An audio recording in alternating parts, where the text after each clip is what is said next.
urumva bwa buzima bwo mu mutwe bushobora no kugiraho ubuhurira n'ubuzima bw'umubiri kubera ko ikitubayeho cyabaye nyine ubwonko bwacu bukabyakira kandi tuzi neza ko ubwonko aribwo bukoresha umubiri. Icyo gihe n'umubiri icyatubayeho kirabwakira, umubiri ugahinduka. Icyo kibazo kikiba ugatangira yenda kuvuga kubabara umutwe, ugatangira kudasinzira, ugatangira kugira amarangamutima mabi, umujinya, ubwoba se. Noneho iyo ubimaranye igihe kirenze ukwezi, ubundi wagombye gutangira gushaka ubufasha hakiri kare.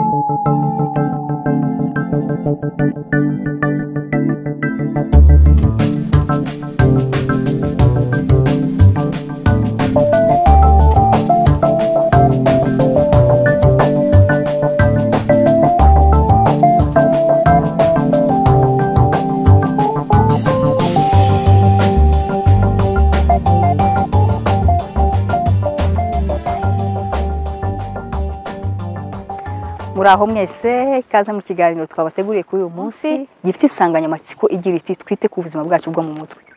Ni ikiganiro mwateguriwe na Ubumwe TV mukagishikirizwa nanjye Irene Penzi.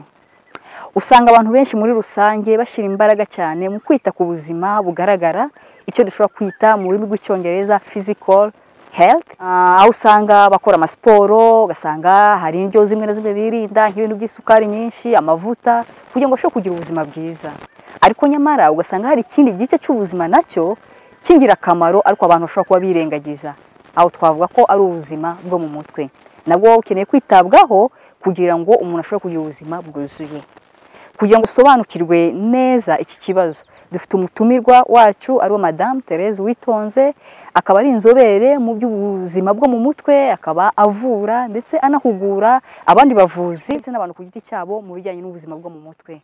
Rero tudatinze mu magambo reka tumwakire atwibwire. Yego, murakoze kuba mwantumiye muri iki kiganiro kugira ngo tuganire ku nsanganyamatsiko irebana no kwita ku buzima bwo mu mutwe. Njyewe nitwa Uwitonze Thérèse, nkaba ndi inzobere mu kwita ku buzima bwo mu mutwe, nkaba tuvuze mu ndimi z'amahanga ni clinical psychologist and therapist, kubera ko nize icyiciro cya gatatu cya kaminuza hano muri kaminuza y'u Rwanda. Nkaba nkorera mu kigo bita Mental Health Dignity Foundation gikorera mu karere ka Huye, dukorera ku Itaba. Murakoze cyane. Rero reka tukubaze rero, ese ubuzima bwo mu mutwe kwanza ni iki? Murakoze ubwo ikibazo cyiza. Ubuzima bwo mu mutwe ni iki? Mbere yuko mvuga ubuzima bwo mu mutwe icyo ari cyo, numva nahera kubanza kumva ubuzima ni iki bundi. Ubuzima tugendeye ku gisobanuro gitangwa n'ishami ry'umuryango w'abibumbye gita ku buzima ku isi, badusobanurira ubuzima bashingiye ku nkingi eshatu. Kuvuga ngo ubuzima burimo ibyiciro bitatu, ariko kugira ngo ugire ubuzima busendereye byose bigomba kuba byitaweho. Hari ubuzima bw'umubiri, uyu mubiri wacu tuwitaho, mwigeze kuvuga abantu barivuza, abantu bagakora siporo, abantu bakirinda indwara zitandukanye za diyabete, za kanseri. Ibyo ni ukwita ku buzima bw'umubiri. Noneho hariho iyindi nkingi ya kabiri rero yo kwita ku buzima bwo mu mutwe. Iyo tuvuze ubuzima bwo mu mutwe ni twumva imikorere y'ubwonko bwacu. Ubwo bwonko bwacu nibwo budufasha mu gutekereza nyuma y'uko duhuye n'ibintu bitandukanye n'ubuzima butandukanye. Dushobora guhura n'ibintu byiza, dushobora guhura n'ibintu bibi, hanyuma bikagira ingaruka mu buzima bwacu bwo mu mutwe. Kubera iki? Kubera ubwonko burabyakira. Noneho tukagira imitekerereze ishobora kuba myiza cyangwa ikaba mibi. Tukagira amarangamutima ashobora kuba meza cyangwa akaba mabi. Tukagira uko twiyumva noneho mu mubiri. Urumva bwa buzima bwo mu mutwe bushobora no kugiraho ubuhurira n'ubuzima bw'umubiri kubera ko ikitubayeho cyabaye nyine ubwonko bwacu bukabyakira kandi tuzi neza ko ubwonko aribwo bukoresha umubiri. Icyo gihe n'umubiri icyatubayeho kirabwakira, umubiri ugahinduka, hakaza icyo twita body reaction, kazi impinduka mu mubiri. Hanyuma kandi izo mpinduka zishobora kuba nziza cyangwa mbi. Hanyuma hakaza n'ikindi cyiciro cy'imyitwarire. Noneho iyo umubiri wamaze kubyakira hari ukuntu uhinduka tukabona imyitwarire. Niyo mpamvu igice kirebana n'ubuzima bwo mu mutwe turumvamo imitekerereze y'umuntu, tukumva amarangamutima y'umuntu, tukumva imihindukire mu byiyumviro bye, sibyo, hanyuma hakanaza n'imyitwarire ye, ariko byose bikaba bishobora kuba byiza cyangwa bibi bitewe n'ibyo wahuye nabyo, kuko ubwonko buri buze kuza kugaragaza uburyo ubwonko bwabyakiriye. Ubuzima bwo mu mutwe rero bwa mbere tuhita tubushakira ni mu mutwe nyine, ufite umutwe, hanyuma ariko hakaba inyama ikomeye y'ingenzi ari iyibugenga, ari bwo bwonko. Ubwo iyo ni inkingi ya kabiri nasobanuraga y'ubuzima bwo mu mutwe. Hanyuma hakaza inkingi ya gatatu y'uburyo noneho umuntu abana n'abandi. Hanyuma bakatubwira ko ufite ubumuga waba se afite uburwayi ntibivuga ko wataba afite ubuzima. Oya, nubwo waba urwaye nawe ubuzima urabufite, nubwo waba ufite ubumuga nawe ubuzima urabufite. Yego, ariko noneho kugira ngo ubuzima busendere turabureba muri ibyo byiciro bitatu: uko umubiri ukora, uko umutwe hakora, ubwo turareba ya mikorere y'ubwonko uyihuje n'ibyo umuntu aba yahuye nabyo, hanyuma tugahita tunareba n'uburyo jyewe mbana nte n'abandi. Noneho rero nyuma yo gusobanukirwa icyo ari cy'ubuzima, reka twibaze noneho ubuzima bwo mu mutwe ni iki. Hariho byinshi navuzeho, ariko noneho nanone igisobanuro cy'ishami ry'umuryango w'abibumbye ryita ku buzima ku isi risobanura gutya: umuntu ufite ubuzima bwiza bwo mu mutwe ni umuntu ushobora kwikemurira ibibazo ahura nabyo bya buri munsi, agaharanira ikimuteza imbere, akigirira akamaro kandi akakagirira n'abandi. Urumva ko iyo tuvuze ubuzima bwiza bwo mu mutwe rero hariho amagambo asa n'ahari ingenzi kuruta ayandi. Kwibaza ngo ikibazo umuntu ahura nacyo wakivamo ate, ikibazo uko duhangana nacyo, uburyo tuba twitwaye, uburyo bitugiraho ingaruka nziza kuko twabikemuye mu buryo butugirira umumaro, hanyuma n'uburyo kandi ngirira umumaro n'abandi. Bimwe mu bintu bishobora gutera uburwayi bwo mu mutwe. Ibintu bishobora gutera uburwayi bwo mu mutwe, burya uburwayi bwo mu mutwe ntabwo bwizana. Twabonye ko iyo tuvuga ubuzima bwo mu mutwe wumva imikorere y'ubwonko, n'uburwayi bwo mu mutwe nyine n'ubundi bugengwa na ya mikorere y'ubwonko bitewe n'ibyo wahuye nabyo. Ibishobora kudutera rero uburwayi bwo mu mutwe harimo intambara, harimo jenoside, sibyo, harimo amakimbirane hagati y'abashakanye, harimo amakimbirane mu muryango, harimo amakimbirane muri rusange, haba ku kazi, haba mu baturanyi, haba abo duhuye tutanaziranye, sibyo. Kubera iki? Iyo tuvuze amakimbirane arahura n'ubuzima bwo mu mutwe no gusenya ubuzima bwo mu mutwe, kubera ko amakimbirane akenshi y'abantu bakimbiranye ntibakemura amakimbirane mu buryo bwiza, bizana guhohoterana. Guhohoterana twabibonye hejuru ku mubiri, mu gusenya igitsina, gusenya umutima, ndetse no kwangiza imitungo. Ibyo rero nibyo bizaza bikatubikira kuturwaza mu mutwe, sibyo. Hakaza nanone gushwana kw'abakundanaga, ni kimwe mu bintu bitera uburwayi bwo mu mutwe. Aha tuzabona ingero abasore n'inkumi bakundana, barangiza bakaza kugeraho biha uburenganzira bwo kugira umubano w'abashakanye igihe kitaragera, bagaterana inda. Umukobwa yabwira umusore ati ndatwite, agahita amwanga. Umukobwa nawe ubwo ibibazo bikaba biravutse, kubera ndamujyanaho uyu mwana, ndamwerekezaho mu muryango, amakimbirane akavuka, akaba ashobora no gutekereza kwiyambura ubuzima cyangwa kubwambura uwo atwite. Uri kumva bishamikiranye na kwa gushwana kw'abakundanaga. Hari ugupfusha abawe, ashobora kuba umwe cyangwa benshi, kandi abawe wakundaga.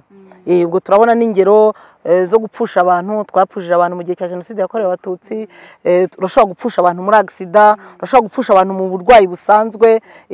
Izo ngero twabibonye hejuru ko nabyo bitera ibibazo byo mu mutwe. Gupfusha uwawe, hanyuma gutandukana kw'abashakanye. Turimo turabona muri ino minsi abashakanye batandukana, bikagira ingaruka kuri bo ndetse no ku bana. Hariho kuba mu bupfakazi, hariho gutinda gushaka, nabyo bigira ingaruka mu buzima bwo mu mutwe.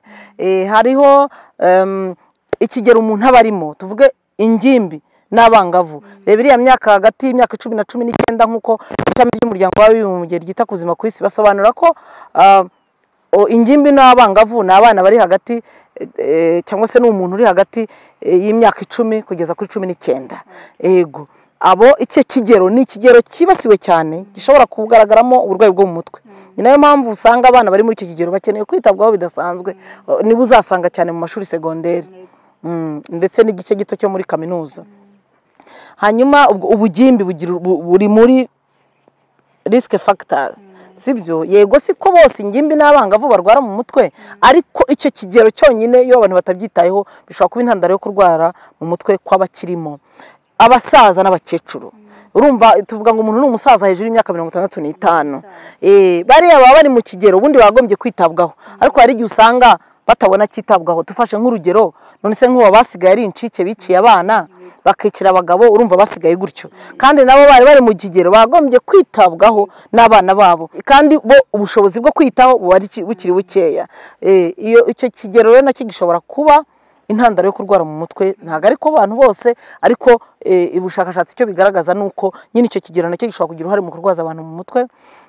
Haraza amakimbirane hagati y'umukozi n'umukoresha, nabyo izo ngero muri ino minsi turimo turazibona. Ugasanga ku kazi umukozi n'umukoresha ntabwo babanye neza, ni amakimbirane atakemutse akazagera naho kuguhohoterana ku kazi, nuko byarangiza bikaba byarwaza mu mutwe bombi cyangwa se umwe muri bo, kuko ababirimo bose bashobora kurwara. Hanyuma hakaza na ya madini, sibyo, hakaza ibiyobyabwenge, kunywa ibiyobyabwenge. Hari n'abarwara mu mutwe kubera ko mu miryango yabo harimo abarwayi bo mu mutwe bigahererekanwa, sibyo. Hakabaho abagira ibibazo byo mu mutwe nanone biturutse ku buhunzi. Ngira ngo ibyo bibazo nabyo hano muri iki gihugu twarabibonye. Ibitera uburwayi bwo mu mutwe ni byinshi. Impanuka zikomeye ishobora kukwica, ariko iyo wapfuye birumvikana iby'ubuzima bwo mu mutwe ntituba tukibivuga ko warigendeye, ariko birashobora gukomeretsa bikomeye. Cyangwa se noneho wowe ukabibona iyo mpanuka yica abandi. Iyo ni ya evenement automatique twavugaga. Kuvuga ngo ibitera uburwayi bwo mu mutwe ni byinshi cyane. Ese mupima muti? Mufite tools iyo tujye kwa muganga bafite ibyo gupima umuriro, iki mwebwe mupimisha iki? Urakoze cyane kubw'icyo kibazo cyiza. Ari nabyo njya nkunze kubona mu muryango nyarwanda nyine, usanga iyo uvuze ku buzima bwo mu mutwe barakubwira ngo ku buzima bwo mu mutwe ngo umuntu ngo ni umusazi, ngo umuntu ngo ni umurwayi wo mu mutwe, sibyo. Hari ukoresha imvugo zikomeretsa, hari n'ubivuga mu by'ukuri, ariko yarangiza agahita yongeraho ngo ubundi se ko twese twarwaye, ngo harya uzavura ndureke nde. Bigaragara rero ko haba hari icyo kintu cyo kudasobanukirwa ko hariho urwaye hariho n'utarwaye. Ibice ni bibiri, hari ufite ubuzima bwiza bwo mu mutwe, ari n'ufite ubuzima bubi bwo mu mutwe, hari ubwo tuvuga ko afite uburwayi bwo mu mutwe. Abo bantu rero bagira uko batandukanywa, nk'uko muganga akoresha icyo gipimo kugira ngo amenye umuriro, niba umuriro abonye ari usanzwe cyangwa ari uburwayi akamenya kubitandukanya, cyangwa se kwa kundi ugenda ugapimisha amaraso bakamenya ko harimo malaria cyangwa itarimo, bagapimisha amaraso kugira ngo barebe ko harimo VIH cyangwa itarimo. Natwe mu birebana n'ubuzima bwo mu mutwe, natwe tugira ibipimo dukoresha kugira ngo tumenye umuntu ufite ubuzima bwiza bwo mu mutwe n'udafite ubuzima bwiza bwo mu mutwe. Hari ibigaragara urebesha n'amaso ukabibona, hari n'ibitagaragara. Bya bindi bigaragara bitujyanisha n'ubundi kuzagera ku bitagaragara, sibyo. Ariko hariho n'igihe nakira umukiriya mu by'ukuri umureba inyuma utanatekereza ko afite ibibazo byo mu mutwe. Ubwo urumva agiye kugira ngo nzabimenye ko afite ibibazo byo mu mutwe, ubundi bwa mbere bihera muri entretien psychologique, ni ibiganiro dukorana. Uko avuga muri uko kuganira, navuga ngo nicyo gipimo cya mbere. Kubera iki? Twabonye ko ubuzima bwo mu mutwe bugaragazwa n'ibice bine. Hari uko atekereza, hari amarangamutima afite, sibyo, hari uko mu mubiri amerewe, body reaction, hakaba kandi n'imyitwarire ye. Imyitwarire ubundi inyuma ishobora kugaragara, ariko hariho n'itagaragara burya. Kuko nshobora kuba ndi kubabara mu nda nkagaragara nkaho nta kibazo mfite.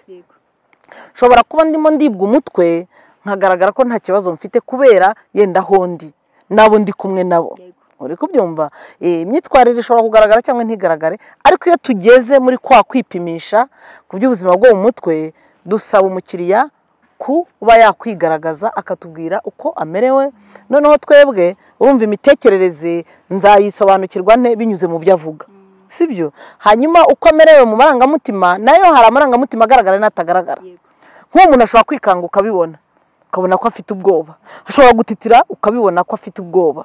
Nubwo dushobora no kubyitiranya no gutitira k'umubiri umuntu arwaye malaria. Ariko noneho jyewe ndareba birebana n'ubuzima bwo mu mutwe. Hari ugutitira kubera ko umuntu afite ubwoba, ni amarangamutima mabi yerekana ko afite ikibazo. Ushobora kugendana na mugenzi wawe hariya ukabubona nta kibazo, ariko nyamara hakaba ubwo muganira ahubwo atariko shaho Irene ati ndumva umutwe undya, kandi uyu mutwe nkumaranye iminsi ngana gutya, utekereza ko byatangiye nka ryari? Ati burya cyagiye rero twakoraga ya accident cyangwa se twabonaga ya accident mu muhanda, kuva kirya gihe mfite umutwe. urumva ko umutwe we urafitanye isano n'ibyo yahuye nabyo. Noneho ubwo urumva ibyo uzareba, hari ibyo uzarebesha n'amaso, ariko harimo n'ibyo noneho uzarebesha amatesite cyangwa se psychological test, ibipimo bipima uburwayi bwo mu mutwe.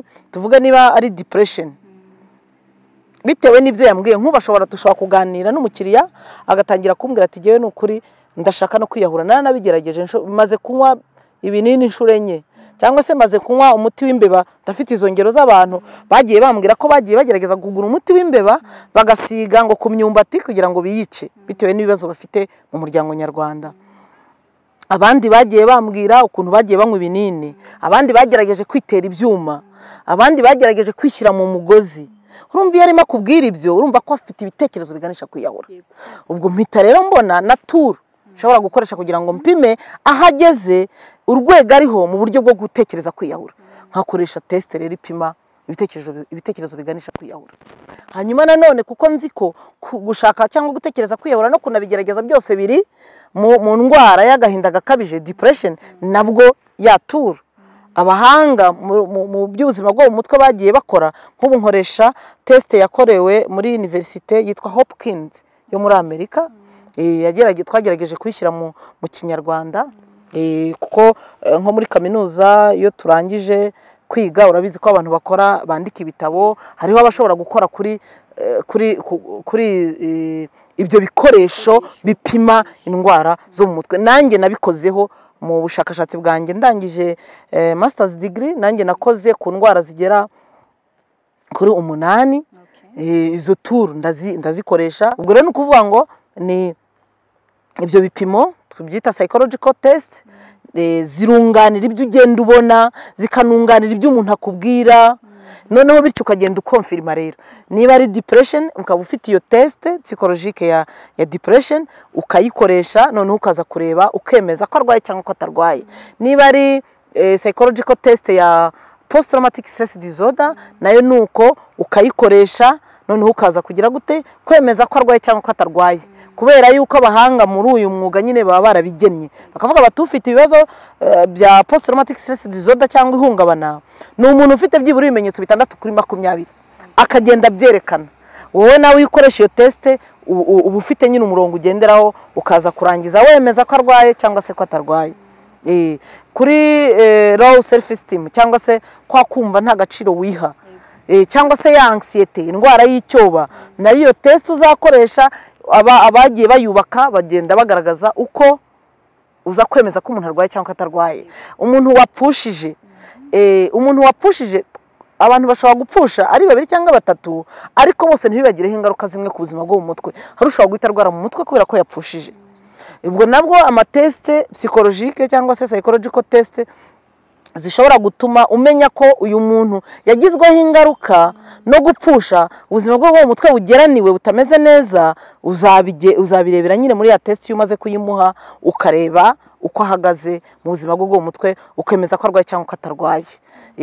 Ariko byose urumva bivana n'iki, kuko twebwe tour yacu nyamukuru cyangwa uburyo bwacu nyamukuru butuma ushobora kumenya ko umuntu arwaye afite indwara zo mu mutwe cyangwa atazifite ni communication. Kubera ko muraganira nawe, uko muganira wowe ugenda ubyumva nyine, kuko umuntu aba yarabyize teori aba zifite. Ukaba uzi ngo ufite traumatic grief cyangwa se uwagizweho ingaruka no gupfusha ku buzima bwo mu mutwe ni umuntu umeze atya, abamerewe atya, ibi bimenyetso runaka. Niba umuntu atangiye kutemera ko yapfushije kandi yarapfushije n'umuntu yarashyinguwe, hari icyo bitangira kuvuga. Niba uyu muntu atakisinzira arara buri gihe abona wa muntu we wapfuye arimo amuvugisha bakaganira mu ijoro, cyangwa se aho ageze hose akaba aramubona imbere ye, hari icyo ibyo bimenyetso bigenda bivuga. Niba atangiye kugira ishyari abandi kuko arabikubwira, ukabyumva ibyo bimenyetso, ariko bikagira igipimo nyine uza kugeraho ukavuga uti bitewe n'uko umuhanga yakoze icyo gipimo, aravuga ati nagira iki gipimo kirerekana ko arwaye, cyangwa se n'abafite iki gipimo kirerekana ko afite ubuzima bwiza bwo mu mutwe. Ni ugupfusha bisanzwe ariko bitamugizeho ingaruka ngo arware mu mutwe. Nifuza kubaza hejuru kugira ngo ikintu cyitwe uburwayi, ngo umuntu afite uburwayi, ese byaba ari bibaye nyuma y'igihe kingana iki wenda nko kubura ishobora kuba mfite nk'ikibazo wenda ngo n'ikibazo uyu munsi nkabura ibitotsi nijoro n'ejo wenda wenda iyo umuntu agipfusha mu minsi ya mbere ushobora kujya nyine ukajya wumva nyine wa muntu aracyakuri ku ruhande byaba wenda kugira ngo ushobore kwiclassifying kugira ngo wenda nkanjye ushobora kuba ngo ushobora kuba mfite ikibazo kuvuga ngo ni duration ni igihe kingana iki nshobora kuba classified nk'umuntu ufite ikibazo cyo mu mutwe bitewe n'ibimenyetso mfite ikindi kandi nyine wenda nshobora kubifatikanya nabyo ni ryari umuntu ashobora gukenera ubufasha akoze cyane naguha ingero wenda mpereye ku ndwara nk'ebyiri post traumatic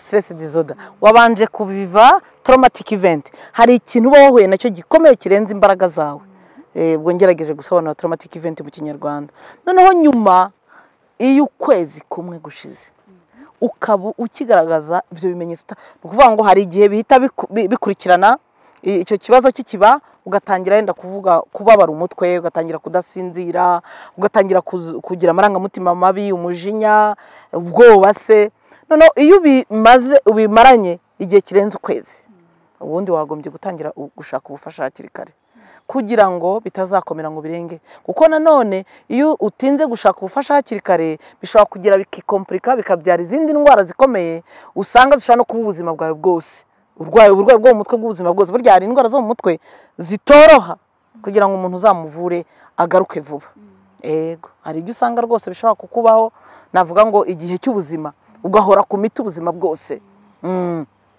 byiza rero nyuma y'ukwezi wahuye na evenement traumatique ikakugiraho ingaruka ugatangira kubona ibimenyetso nyuma y'ukwezi ubundi ni nabwo tunemeza iyo ubanye nabyo birenze igihe cy'ukwezi iyo ni imwe mu makriteri cyangwa se mu by'ibanze tureba ko bishobora kuba byaraguhungabanije urwo ni urugero rumwe ariko nakubwiye ko hejuru ntabwo tureba ikimenyetso kimwe byibura ibimenyetso 6 muri 20 ubwo nirefeye kuri psychological test nkoresha iyo mpima ihungabana cyangwa se post traumatic stress disorder noneho ndebye nk'urugero rwa depression nayo depression yo barakubwira ko umaranye ibimenyetso nk'icyo kibazo cyo kudasinzira icyumweru ubundi wagombye gushaka ubufasha kuko icyumweru kimwe udasinzira hari ibintu byinshi byangirika mu buzima bwawe bwo mu mutwe bwa bwonko bwawe ariko ibaze umaze icyumweru udasinzira urakora akazi nk'akukora cyangwa igiye bakankora harya byashoboka ko nakira umuntu ntabwo bikunda kuko icyambere cyo abo tuganira barambwira ati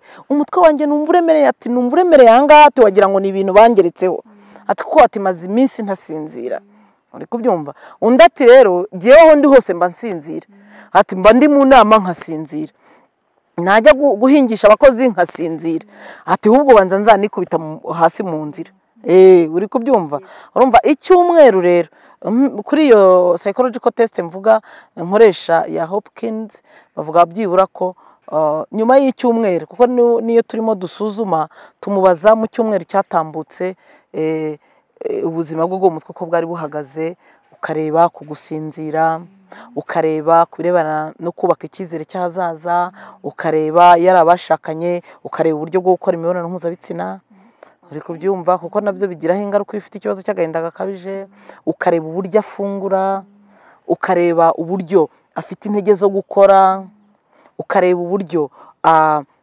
amakosa akozwe niba adasigarana kwishinja ukareba uburyo bw'amarangamutima niba atarangwa no guhora arizwa n'ubusa ukabireba muri icyo cyumweru uko ubuzima bwo mu mutwe bwari bwitwaye ukamureba mu buryo bwo gutekereza kwiyahura ukamureba mu buryo bwo kwitwararika abandi uburyo yinjira mu gukemura ibibazo bye bya buri munsi niba atababona ari umutwaro kuko hari abantu usanga kubera ikibazo cyo kugira agahinda gakabije gukora ari ikibazo. Murakoze cyane turabashimiye kuba mwe kutuganiriza ku bw'ubwo bumenyi ko ndumva ari ubumenyi bw'agaciro cyane kuko ari ibintu ubona bisa nkaho bishyashya kandi bifite impact muri area zose z'ubuzima bwacu. So turabashimiye n'ikindi gihe tuzabifuza twifuza ko muzaduha akanya kandi twongeye tukaganira. Yego murakoze cyane turahari rwose. Yego murakoze cyane gukora ikiganiro cyacu turabashimiye. Ni ikiganiro kizahora kigaruka kora subscribe kandi wibuke no gukanda share kugira ngo usangize n'abandi. Kandi aho muri section ya comment twakwatanga igitekerezo icyifuzo cyangwa ikibazo waba ufite icyo ari cyo cyose. Twibuke ko ubuzima bwacu bwo mu mutwe ari ingenzi. Murakoze cyane naho ubutaha.